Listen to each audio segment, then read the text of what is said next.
Il ne faut pas se tromper. Au Parlement européen, lorsque l'on parle de la gauche européenne, il ne s'agit pas de toutes les formations situées à gauche de l'échiquier politique.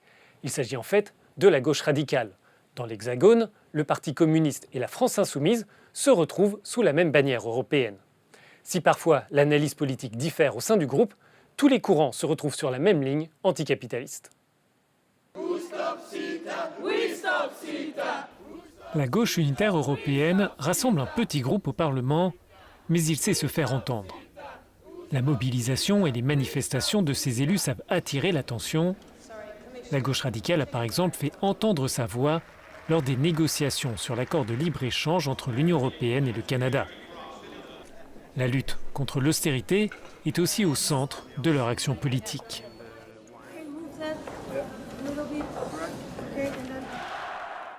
Syriza, le parti du Premier ministre grec, est la seule formation de la gauche radicale au pouvoir dans l'Union. Après la politique d'austérité drastique imposée à Athènes, Alexis Tsipras a lancé un appel à ses partenaires.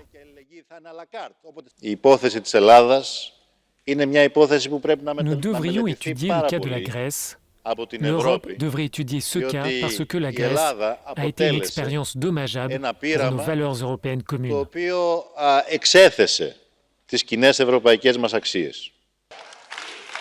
Le parti espagnol Podemos est la principale délégation de la gauche radicale au sein du Parlement européen, puisqu'il compte 10 élus.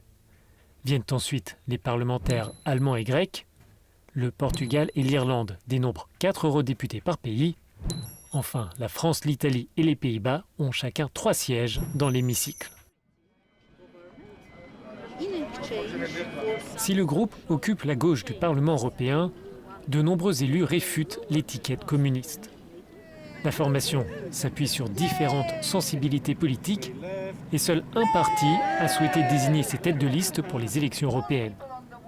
Le mouvement sera emmené par le syndicaliste belge Nico Coué et l'ancienne actrice slovène Violeta Tomic. Le libéralisme est responsable de tout. Ce sont les politiques néolibérales qui rendent la vie des gens si difficile qu'ils finissent par tomber dans les bras de l'extrême droite.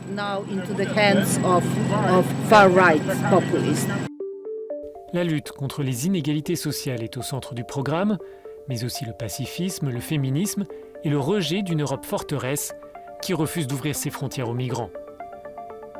Au cours de cette législature, c'est Gabriele Zimmer qui a dirigé le groupe dans l'hémicycle.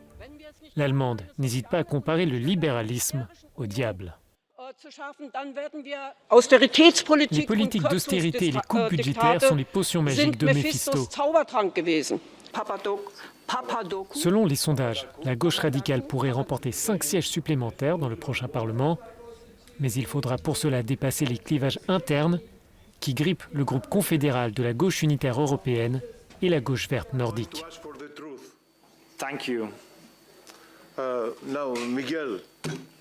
Pour rappel, les élections européennes auront lieu du 23 au 26 mai.